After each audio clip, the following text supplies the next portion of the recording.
Hi, my name is Michael Toth, Manager of Enterprise Customer Success at Jotform, and today I'm going to walk you through Jotform's full no-code platform specifically focusing on features available with Jotform Enterprise. This is our multi-user plan intended to increase productivity across your organization with powerful forms, workflows, signed documents, and more. Enterprise features include local data residency, white labeling, a dedicated support team, admin and user roles, team workspaces for collaboration, an admin console for control and insight into your server, as well as additional security options such as SSO integrations. Today, we will not be working in a HIPAA-compliant or government environment, but do know that both options are available as well. Let's go ahead and get started. With Jotform Enterprise, the server is customizable and can be white labeled for your organization. You'll see Jotform branding on the server that I'm using right now, but that's because I'm in a Jotform environment. If you have SSO integrated with your server, you'll see a login with SSO option. If you don't have SSO integrated with your server, that's fine too. You can log in with a username or email. And again, the branding starts on the login page. So while you see a Jotform logo here, this will be branded for your environment. When users log in, the first place they'll land is the My Forms page. Here you'll see everything that's associated with your specific user account. Any forms I've created are here in the All Forms section. You can create folders for additional organization if you want. And if you're a part of any teams, you'll see those here in the My Teams section. If any forms have been shared with you or assigned to you by other users, those will be showed in the Shared with Me or Assigned section as well. Jotform Teams allows for group collaboration and group ownership of forms or other asset types. You can view those assets by just clicking into the team as I did, or you could go into the team workspace. So let's take a look at what that'll look like. When you go into the team workspace, you'll see which team it is, and you have an option to filter by asset type. Right now I have all of them turned on, but if I wanted to just see forms or just see signed documents that I've created, I could. If you are a team admin, you have the ability to add new users to your team by inviting them, and also manage the users that already exist on the team. Teams offers a few different user roles, depending on the level of access that's needed by that particular user. A team admin has full autonomy over the team. If somebody only needs to view data or view and edit data, you can make them a data collaborator or data viewer. And if they only need to create new forms or other assets, you can make them a creator, which will give them access to the builder, but not the tables or the inbox or any of the way to view data. Team admins also have ability to customize the team in the team settings. So here you can customize the URL, add any sender emails that you like, or change the name of your team. You can also manage members through here. You can set security level access. So if you want to require login to view submissions or uploaded files, you could go ahead and turn that on here. You can see all activity that occurs on the team, and this is by user. And if you're using any integrations or sending emails from your forms or other assets, you can see that in the system logs. And then finally, you can set the visibility for your team. If it's available for the entire organization, it'll show in this All Teams area. If you make the team private, it'll only be visible to yourself, any other team members, or any server admins through the admin console, something we'll take a look at a little bit later. Let's go ahead and get started creating. When you create a new asset on a team, you have a few different options to start. We'll go ahead and create a form. When you create a form, you could start from scratch, use an existing template if you want to modify but already have a starting point. If you have an existing PDF document, you can actually import that document and then map the responses over to that PDF, or you could create a signed document. We'll go ahead and start from scratch. You have two different options, a classic form and a card form. A classic form is going to load all the questions when the form loads. It could be multi-pages or a single page. A card form kind of works like a slideshow. You work through it one question per slide until you get to the end of the form. Adding elements to the form is really simple. Over here in this element chooser, I have basic, I have payment integrations, and I have widgets. Let's take a look at a few basic elements. So if I want to add a name field, I simply drag and drop or click to add a field to my form. We have a lot of elements in the basic section. It could be something like this name or email that I've currently added. It could even be options like drop downs or single choice or multiple choice fields. Even file uploads and signatures can be collected just using basic elements. If you want to add a payment integration to your form, you can. We have over 30 different payment integrations, and these allow you to collect payment on the form without actually collecting any of the payment details as part of your submission data.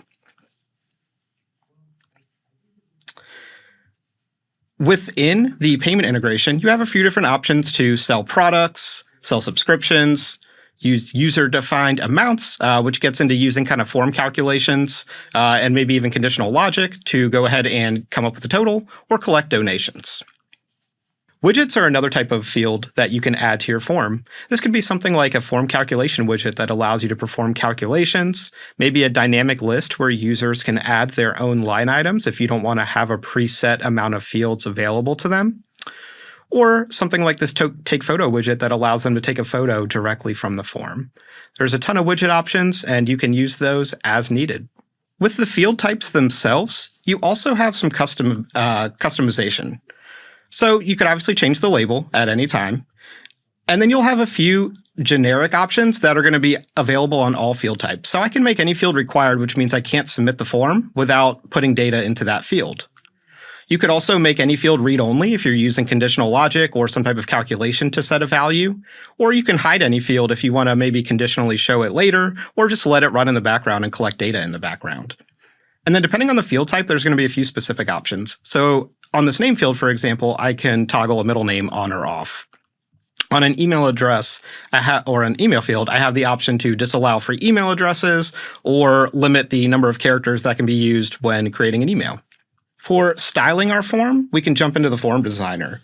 There's a few color schemes that are already available that you could just use with a single click, or you could customize the look and feel by using hex values or RGBA values. You can also add background images or form images, and then change the color of the font as well. If you want to change any styling, you could set the form width, you could change where labels are aligned, set line spacing, and even inject custom CSS if you're comfortable doing so. If you would like to use any predefined themes, they're also available for you. And at any time, you could toggle the form between a classic form and a card form and back if needed. Let's take a look at a few of the form settings. So when you first create a form, it's going to be enabled by default. You can disable this at any time, or you can even disable it by a date or submission count or both. If you want to encrypt your form data, you can. If you want to customize any of the warning messages, like maybe a message that appears if somebody tries to leave a required field without putting data in it, you have that option. If you want to add translations to your form, you can. It's just a matter of choosing which language you want to set the translation for, and then your respondents will get a drop-down where they can choose which language they want to complete the form in, or there's even an option to automatically detect their browser language and have that be the default form language, assuming you have a translation that matches their default language. A few additional options that are worth exploring. Password protection, so you could password protect a form at any time. If you want to auto-delete your submissions, you can. It could be as soon as an hour after the form is submitted. If you'd like respondents to be able to save their progress and continue later, you can turn on Save and Continue. And if your server is integrated with SSO, you can actually require SSO to access your form. That can be turned on or off at any time and on a form-by-form basis. And then finally, if you want to prevent duplicate submissions, you can use a check like a cookies or an IP address or some type of field value, maybe like an email, to prevent somebody from submitting your form more than once. Accessibility options are also available on both classic forms and card forms. So let's take a look at some of the actions that could happen post-submission. Emails allow you to take action after the form has been submitted. We have two primary email types. They're going to be a notification and an autoresponder. You can also set up a digest email, which can be done through reports. This allows you to send overall activity information about your form, but not unique specific submissions. Notification and autoresponder emails are pretty similar with a couple of minor differences. So when you first create a notification email, it's going to have this default table layout. However, this is fully customizable all the way down to the source code. You can even add links or images of your choosing. The notification email is going to go to a list of static recipients. That could be a team, because this is a team form. It could be individual email addresses, and there's no limit on the enterprise side to how many recipients can receive this email. If you want to do things like choose when the email actually sends, like maybe on a submission edit only, or only when a submission is received, you can. If you collect file uploads as a part of your form, you can include those as attachments. If you have any PDFs created in our PDF editor, you can include those here. You could also attach static documents if you'd like.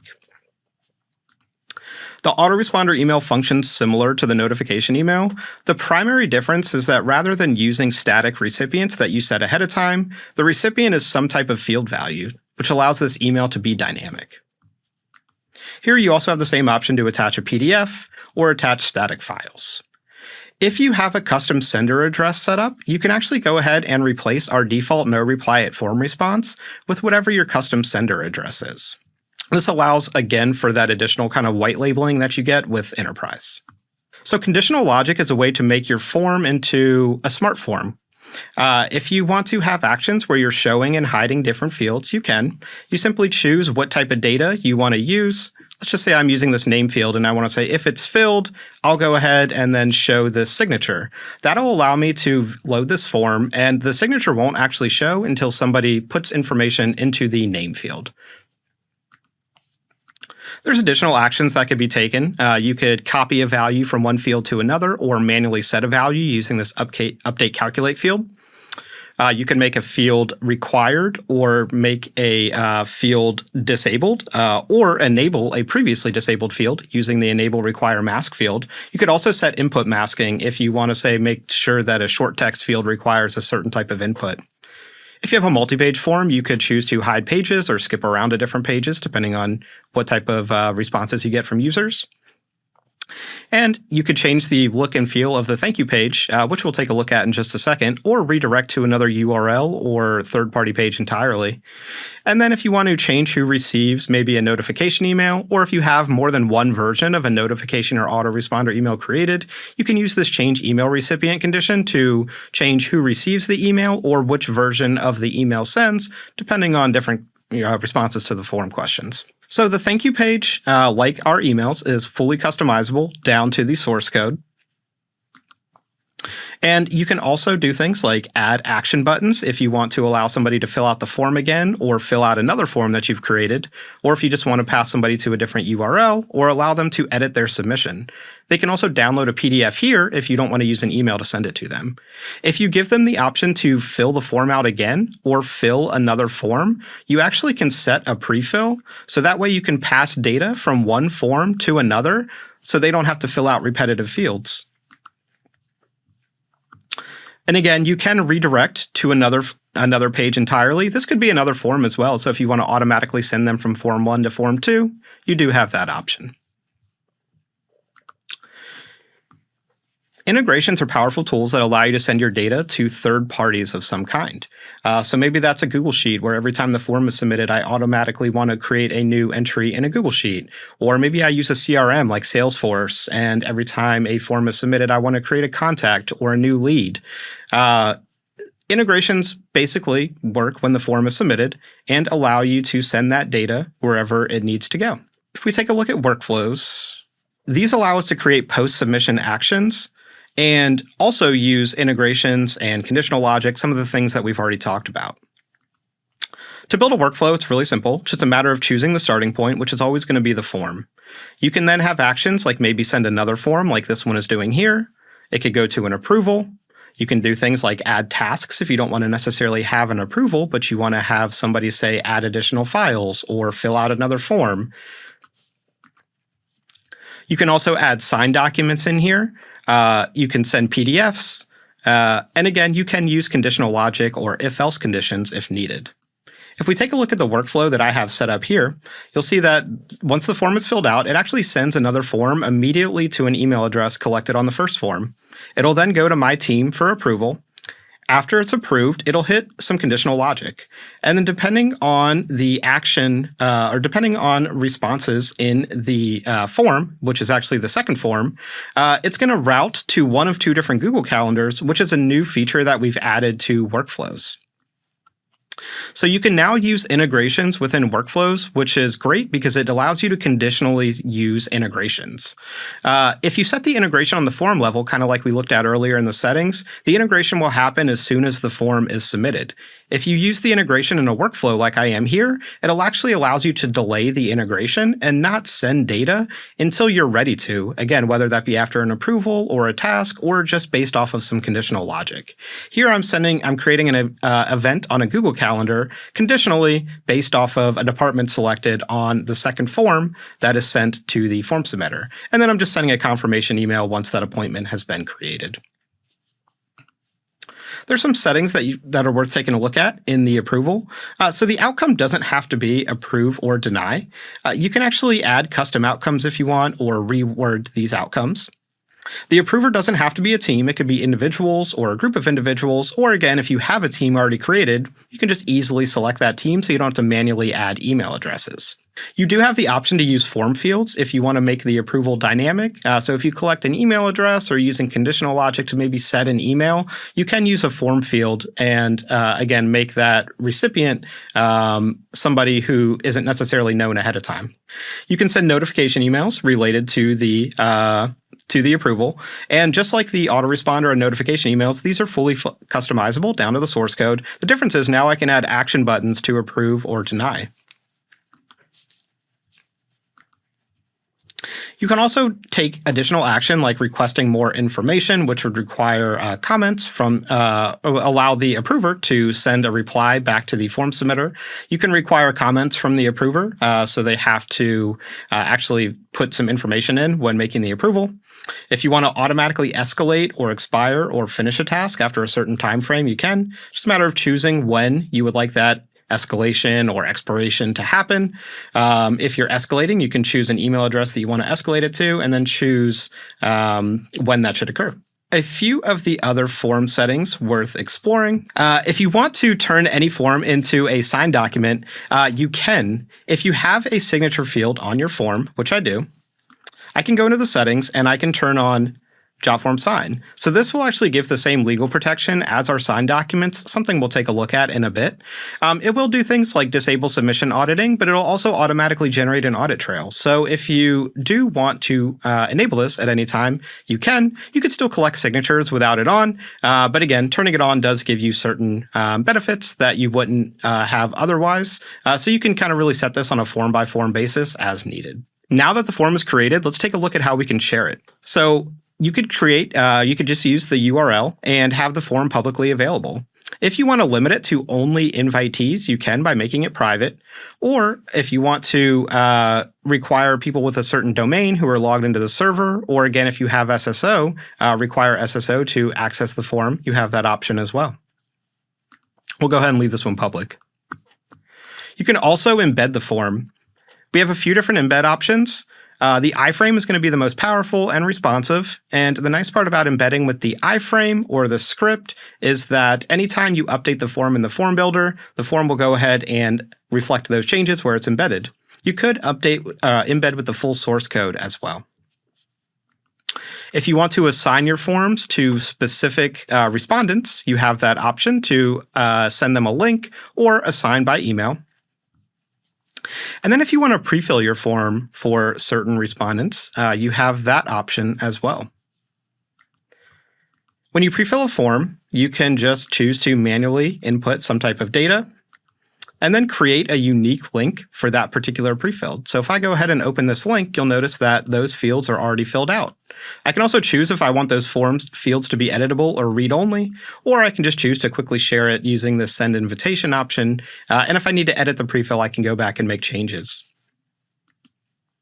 You can also prefill from an existing form data or tables of the current form that you're on. If you happen to use Salesforce as your CRM, you also have the option to prefill from Salesforce. So we have two different prefill options for Salesforce. You can use existing contacts or leads. and choose to create a prefill from those options. Or you could create what we call a dynamic prefill. This allows you to use some type of inputted data and actually pull information back from Salesforce and load it into the form in real time. So if we take a look here, the prefill source I'm using is actually going to be a contact ID. And I'm saying if the contact ID in Salesforce matches what's entered on the form, go ahead and pull all of this information in from Salesforce into my form. When you do so, it'll generate a unique URL specific for that live prefill. And the way that would work in real time is if I go ahead and enter my contact ID into this live prefill form, you'll notice all of this information is automatically filled out. The respondent doesn't have to do anything other than enter this contact ID. And keep in mind, with the ability to hide fields or make them read-only, you can make sure this is, maybe this is pre-filled ahead of time. Maybe it's running in the background and they never even see this. It's conditionally entered in some way. Or you can just allow the respondent to enter it themselves if you're pulling from some type of other information that they might know, like their email address. Now that we've shared our form, let's take a look at how the data is collected. So there's going to be two primary ways to to view your data in Jotform, and that's going to be the table and the inbox. If we take a look at the table, it's going to be more of a spreadsheet style layout. All of the columns are my fields. All of the rows are going to be my individual submissions. You'll notice if there is a workflow on the submission, it'll actually show you what the current flow status is. And if I go in further, I can actually see what actions were taken throughout that workflow process. Or if it's in progress, I can see what step we're on in the workflow. You can choose which columns are visible. So if I want to hide any information or if I want to reorganize these, I can. If you add a new column, you actually have a few different options. So you can add kind of some of our basic fields, like say I want to add a checkbox to indicate if something has been actioned on. But you can also do more powerful actions. So if I want to use a button to maybe send an email directly from the table that isn't automated, or if I want to send somebody a form to fill out or request an update to their submission, I can. I can also add formulas or lookups or counters if I want to take some type of action on the data in the table itself. And if you want to connect to another form, you do have that option. You can also quickly export your data by downloading as PDF files, Excel files, or CSV files. I could download all the data at once, or on an individual submission, I could choose to download just that particular submission. You can add additional tabs, so you're not limited to just the one. That tab could be something like another table. Maybe I want to add some type of search or filter to that particular tab. It could be a calendar view. It could be a report. It could be a card layout. You have a few different options there. If I add a report, it could be maybe a visual report where I'm just summarizing some of the data. You can also build this in our report builder. Another way to view your data is going to be the inbox. So the inbox is going to present the same information, just a little bit different layout, kind of more of like an email style view. I can do things like add comments for other users or add a comment for myself if I want to kind of keep track of what's happening on a submission. I could still download my data from here. And again, as CSV or Excel files or PDFs, I can still search and I can still filter. And if there is any actions waiting for me specifically, I'll see that in this waiting for me section. This would be for a workflow outcome. So now we've taken a look at forms, let's take a look at signed documents. So I'll go ahead and create this within my team. A signed document allows you to collect digital signatures that are legally binding without maybe having to have all of the data collected from a form. We'll just go ahead and use one of these demo documents and create a sample agreement. When you first upload your document, there will be an option to automatically detect your fields. I'll go ahead and use that. So now I have a date, I have a name field, and I have a signature field. Just like on a form, there are elements you can use. Let's say I don't want to use this particular field that was defaulted when I detected it, so I can go ahead and delete this, and I'll replace this with the name field that allows them to add their first name and last name. You can also do things like collect an address or phone number, long text or short text blocks if needed, and even have drop-downs, single choice, and multi-choice, kind of like on a form.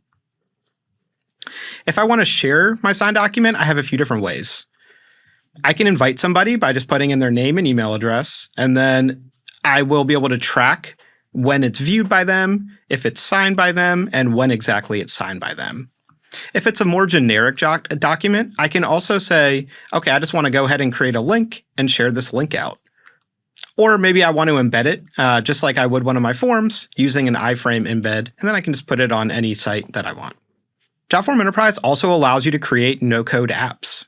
These could be used as a way to maybe house multiple forms, or say have a scheduling app like this, where I have a form that somebody could fill out within the app itself. I have a couple different buttons where they could view my website, or they could call, they could jump to any socials that you might want, and I could put some general text in here. Just like on a form, it's just a matter of simply taking an element and adding it to the form. The live preview over here will actually give real-time updates of what your form looks like, or your app looks like. So if I add a form, now I can go ahead and in real time see, all right, that's where that form is going to live, and I can move it around as needed and see those changes reflected in real time in that live preview. You can also preview what this would look like on a tablet or desktop view, as these don't have to just be mobile exclusive apps. If you want to customize your app a little bit, you can choose to give a pop-up where somebody can add we'll see a model that adds to add the app to their home screen. It's not like a download. It kind of creates a shortcut where they can quickly access the app at any time. If you have any forms within your app and you want to allow them to use save and continue, you could turn that on. If you want to customize what that icon looks like on the home screen or change what the name of the app is, you can. And then if I want to manually send push notifications from an app, I also have that option as well. The respondent will have to say that it's okay to receive push notifications, but once you've done so, you can create your notification and send it as needed. Let's take a look at some of the tools that admins have available to them. So if I jump into the admin console, I get insight into the entire server. On the dashboard here, I could see all the submissions that have been made across all my forms, how many forms have been created, and what the views look like for those forms. I can completely manage my users, so if I need to add a new user, I can. If I want to edit one of the existing users and say update a username or an email address or a name, or maybe make them a admin instead of just a regular user, you have that option. You also have the option to lock an account if needed. On the Teams page, I have insight into all of the teams that have been created on the server. Even if the team is private, I can still see that team as an admin. If you need to create a new team, you can. I can also view all forms on the server. If I need to jump into any of the submissions for that particular form, I can. If I need to maybe edit a form on somebody's behalf, I also have that option. If somebody leaves your organization and you want to move that form from one owner to another, you can also do so using this change owner option. The activity logs, kind of on a team level that we looked at back in the beginning, give you all insight into what's been going on the server. And the system logs will again show any emails or integrations that have been used from the forms. If I need to contact my dedicated enterprise support, I can from the support tab. If you want to schedule a Zoom call with our customer success team, you can. Just a matter of choosing a time that works best for you and scheduling that call. If you want to create a support ticket, our support is available 24/7, and you can create a ticket at any time. If you want to compile any personal data reports, you can from this personal data option. This allows you to compile all submissions by an email address across all forms on the server. Really helpful if somebody wants their data maybe bulk deleted or just want to know what they've submitted throughout your server. And finally, some of the settings that are available to admins. Here, you can really get into white labeling. So if I want to change the logo, if I want to change what my company name actually displays as, or the favicon, I have that option. If you've set up a custom domain to replace our Jotform, our .jotform domain, you would see that here. If you want to change the color or look and theme of your server, you have that option. And if there's ever a time that you want to limit what type of integrations are available, you can. So maybe you exclusively use Square and you want to make sure nobody uses another type of payment or integration, that can be done here. Same with the widgets. If I don't want to make any widgets available in the form builder, I could disable those. If you want to require two-factor authentication to access your server, that could be turned on. If you have SSO and want to set that up, that could be managed here. If you want to restrict where people can access the server from to only a specific IP address, you also have that option. Around teams, if you want to limit who can create teams and maybe limit that to just admins or limit who can invite people to teams, that can be done so in this teams section. And then finally, if you want to set up sender emails server-wide, that could be done so from the sender email configuration. That could be done either using SMTP or OAuth if you use Google or 365. All right, that concludes our demo. For more information about Jotform Enterprise or to contact our sales team, feel free to visit jotform.com/enterprise. If you're currently using our enterprise platform, please keep in mind that you can contact your dedicated support team with any questions you may have. Thanks for watching.